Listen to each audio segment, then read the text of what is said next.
Hey guys, welcome back to the Mitt podcast, episode number 97. In this episode, we're going to be talking about how to protect your energy. And protecting your energy in life is absolutely everything when it comes to going after things that you want, reaching a new level, and doing something maybe that no one's ever done in your family before. And in the last, 10 years, it sounds crazy to say, but in the last 10 years, I came from, getting out of high school, going to play junior college football, and really figuring out who I was and what would it take to actually be really, really successful. Because I always had these big dreams and goals and everything. And I grew up in a middle class family. I experienced lots of stress when it came to money, whether it was growing up or early on in my adulthood. And so, even now, we have so many resources, so many podcasts, so many YouTube channels. There wasn't as much as that even 10 years ago. There was some. I mean, maybe Tony Robbins, but there wasn't all of these blueprints and all these experts that were out there to tell you these things. And I think no matter if you're an entrepreneur, business owner, or you're just someone that wants to be successful, knowing how to run your life similar to a business, similar to an operation, can actually be extremely beneficial for you. And it can take the guesswork out of your fulfillment, your happiness, and your success. And the longer I do this, whether it's my specific business, on the solar side, on the media side, I'm just my own friendships, relationships, and network, I'm learning that if you have systems, you can trust it and you can have predictable experiences, not to the sense that everything's going to be super boring, but you know that you are protected. You know that you're around the right people. You know that you're in the right rooms, the right industries, the right business, and you're doing the right necessary actions and steps to create success. And the best example of this is some of the most successful people in the world have been successful in 3, 4, and 5 different niches and industries. And, we all have seen people that maybe got lucky. They were part of this and they became really rich and they were done. They just kind of retired. But the bulk of really, really successful people, when you meet them, when you study them and you see what it took for them to continually be successful, it is not a shock. You know that they were intentional about their work ethic, their discipline, and the people that they surround themselves with, and the content and the information that they listen to. And so that's my goal for this podcast episode is I want you guys to leave with practical steps, as always, that you guys can implement this week. Hopefully as soon as you listen to this podcast, so not only can have a better week, but you can have a better year and a much better life, right? So let's start with this, all right? Number 1 is stop forcing yourself to feel good. Okay, I'll say it one more time. Stop forcing yourself to feel good.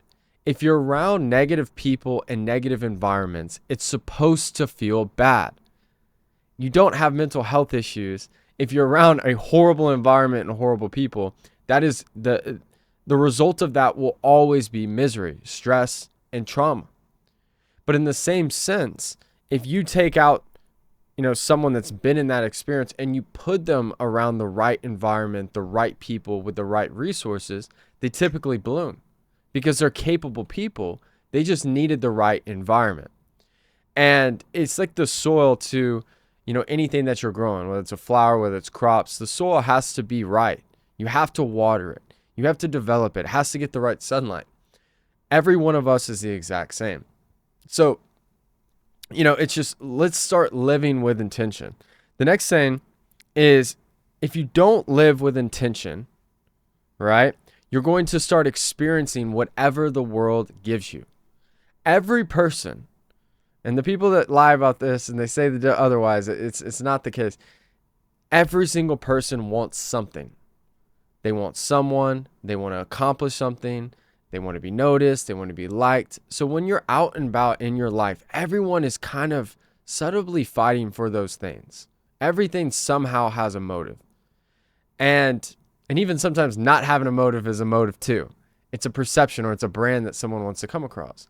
So if you float around and you want big things, but you don't think why you're doing the things you're doing, why you're actually around the people that you're specifically around, you're going to end up with all these random things and random people that don't actually serve who you are capable of being as a person.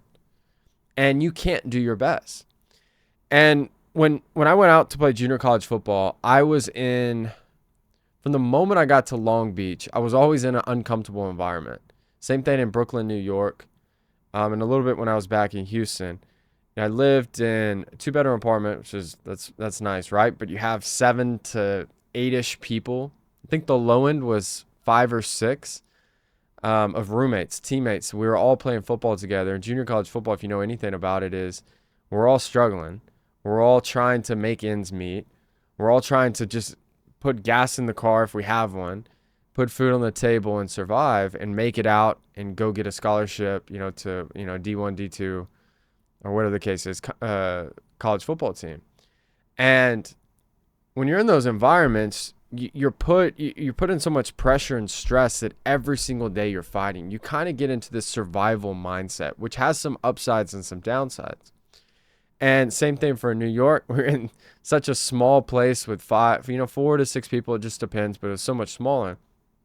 But what I would do is, even in that environment, when I was in a high stress environment, I would go find places and environments, even though I didn't have much resources at all, that could put me in a place of peace, could slow down what I was doing and allow me to utilize my brain. So like, for example, when I was in New York, I would get on the subway and I would go to Fifth Avenue and I would go into one of the nicest hotels or nicest office buildings. And I would go sit in the lobby and I'd get like a cup of coffee and I'd bring a laptop, I'd bring a book, I'd bring my phone, and I would just sit there and relax. I would search things, I would read different things, and I would kind of visualize myself being able to stay at that hotel or doing specific business in that building. And I think what was happening is, it was just, even though I was in a tight situation, I was expanding my consciousness, my brain, and I was feeling what it felt like to be that person. And gosh, it must have been, at that point, that was 2016. So 2020, late 2021, right when everything opened up for COVID, that was about a year and a half into my first really successful business. And we're killing it. And I went to New York and stayed, I think, the Modern Oriental right off of 59th, Columbus Circle. And I'm overlooking all of Central Park, 5-star hotel. And I'm like, wow. And I'm sitting there thinking about how me and my roommates used to jump the subway, almost getting caught because we didn't have enough money to get, to Manhattan. And I would remember and sit back, I'd go sit in the Plaza Hotel and act like I was staying there. Or we'd dress up really nice and act like we're out and about just because we were trying to look cool. But I think those little things kind of rubbed off on me. It rubbed off in my subconscious because I believed I could do it. And having that core beliefs, it's just everything. And that's why you see people who have made millions or even billions of dollars and failed and went bankrupt. They build it back so quickly because that's who they are. And they know that they can do it. And once you can do something once, and once you've experienced it and touched it, that's when everything changes. And I tell people, go to the Ferrari dealership, go to a Lamborghini dealership, go to the nicest restaurant in town. Even if you got to save up for a month, do it. Wear your best outfit. Go surround yourself with and talk with and strategize and say the most crazy things ever. Just a little small thing that I've done for the last 10 to 15 years.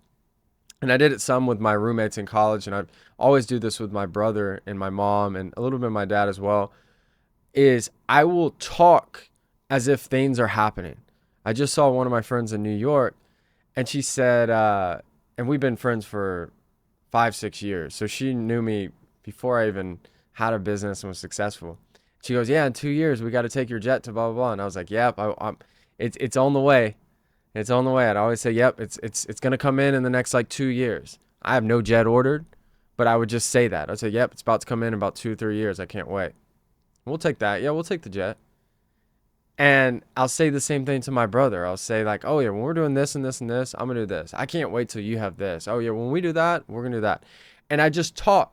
And I think my family and kind of people around us, or people around me are kind of got so used to me talking like that they kind of start doing the same. And sometimes they'll just smile and other times they're like, whatever. And then what's kind of happened is they've learned that if I say something, it's probably going to happen. They don't question me. And what's cool is I've seen them start thinking like that as well. And the words that you say and the people that you're around, it's just absolutely everything. So let's kind of talk about three specific things that you guys can implement to protect your energy. Number one is most people, especially in the newer generations, a lot of people are seeing all these run clubs and we're working out. Most people all work on their bodies in some capacity, or at least understand that if they work out, they're going to be more healthy, they're going to look better, their body's going to be more fit. Common sense, right? Nobody rebuttals that. But not many people talk about or actively work on their mind. And what I've experienced, and I do believe I'm a mentally tough person naturally, but what I've learned is that if you don't have intention with working on your mindset, working on your mental health, improving your intelligence, improving your critical thinking skills, teaching your brain how to process high stress situations, and training your subconscious what to believe, I've just seen that just my life doesn't get better if I'm not doing those things.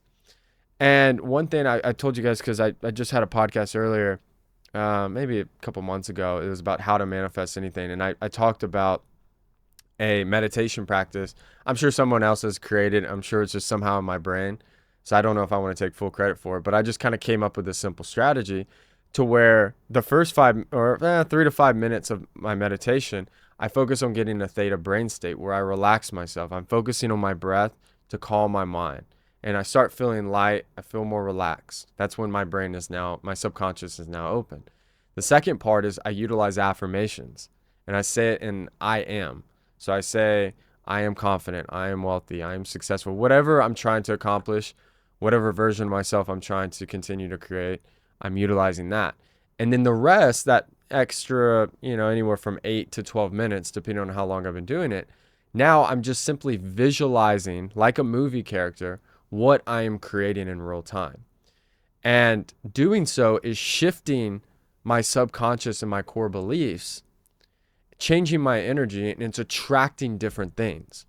And why I think little things like this, whether it's meditation, whether it's like what I said, going to the nicest hotel, going to the Ferrari dealership and acting like you're about to buy a Ferrari, or talking with your friends, best friends and roommates. Yeah, when we got this and this, we're going to do this. And just being bold and thinking big, what that does is it expands the possibilities that expands your thinking. And, even just recently, I was traveling so much the past 2 weeks that I meditated less, and I was like, I stopped doing those things because I was so busy. If you follow me on social media, you know that I was in DC giving a speech, and I was in New York, and then now I'm finally back in Texas. But even then, I kind of came back and I started meditating for 2-3 days, and it's like all these great things started jumping out of trees. It's like these people, huge people that I might have on my podcast that are great and running the world and doing all these crazy things, reaching out. This is happening. This deal closes. This opportunity happens. I network with this person. I feel better. We do better financially, within the businesses. Just things start flying out. And I think it's because when you have clear intention, not only for what you want, but you're actively working on your subconscious and your mindset, and you're protecting your energy, the world kind of starts reacting to you. You start actively bending reality, and everyone else starts reacting to you. And it's what I'm so upfront about it, is like, even I travel and I work on this. I say affirmations every day, and I do read, I do study stuff, but even I can get away from meditating because I'm such a hardworking, busy person. Like I'm sure you guys are as well. But just the switch in 2-3 days, I can see that I'm like, wow, this is such a difference.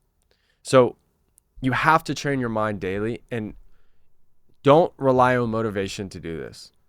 Anybody can listen to this podcast, feel really good inside, and meditate for the rest of the week, and then just kind of go back to normal. You have to implement a process. One thing that I've been doing that's actually really simple is each day in the notes on my phone, I have an iPhone. I just simply have like today, I'm filming this on a Saturday. I literally said Saturday to-do list, and I have like 12 or 13 items, and each time I just check it off. Monday to-do list. And implement a process that there's a portion on your day that's pre-blocked, pre-scheduled, and on your to-do list that you have to follow. Because when you follow processes, not only is it scalable, not only is it a proven system that's going to make you successful and achieve the things that you want, but it doesn't really matter if you're motivated. You're just going to simply do it. And as you do it more and more, it's going to get easier. All right. So, number two, this is a difficult one for a lot of people, especially if you're younger, especially if you have a big heart. And a lot of times people confuse being a gentleman, being respectful, with not being able to make difficult decisions.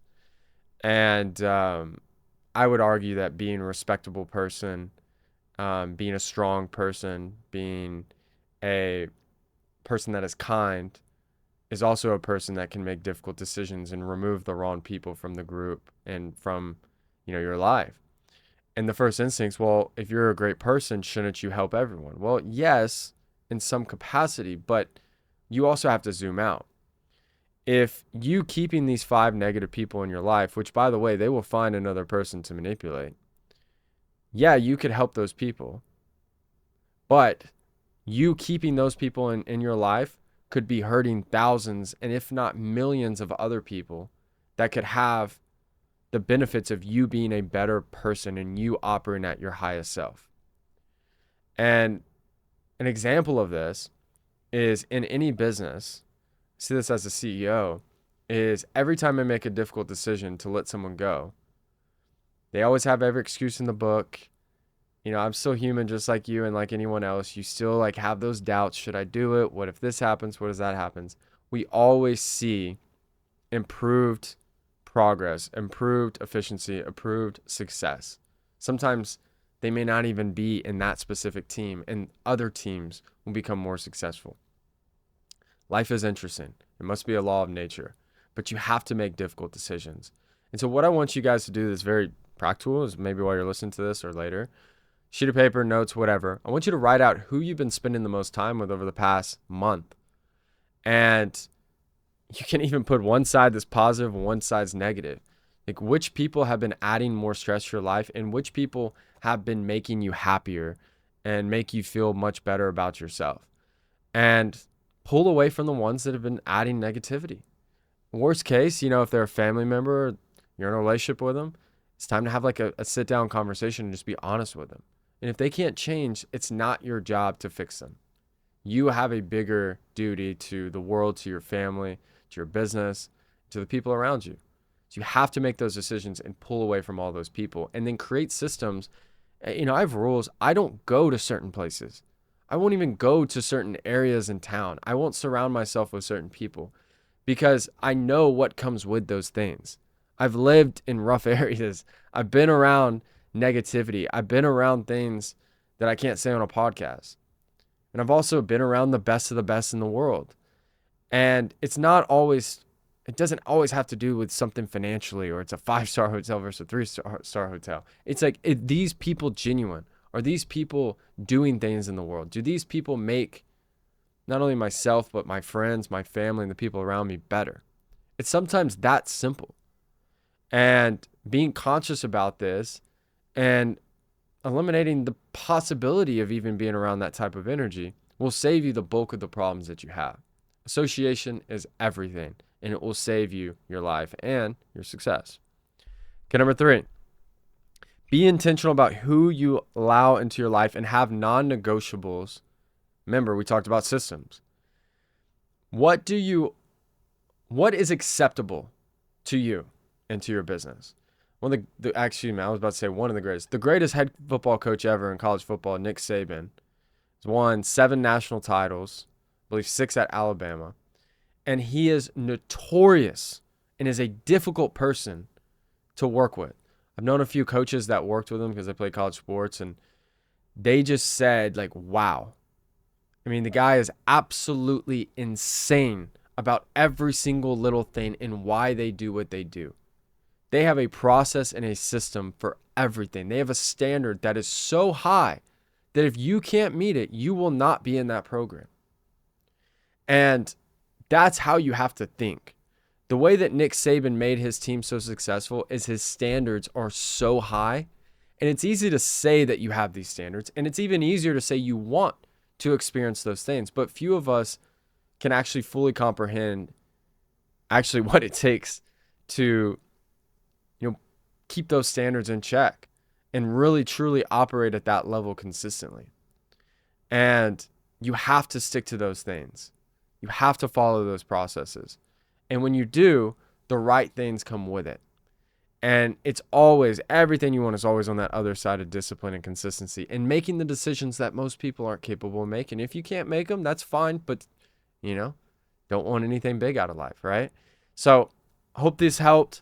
As always, guys, you can find me on all my social media channels. If you guys are a business owner, startup founder, or salesperson, I just started a private community, and we've been working with entrepreneurs all over the United States and international, whether you're in Australia, Canada, Europe, and places in the Middle East. I believe we can work with Dubai, and Qatar and Bahrain.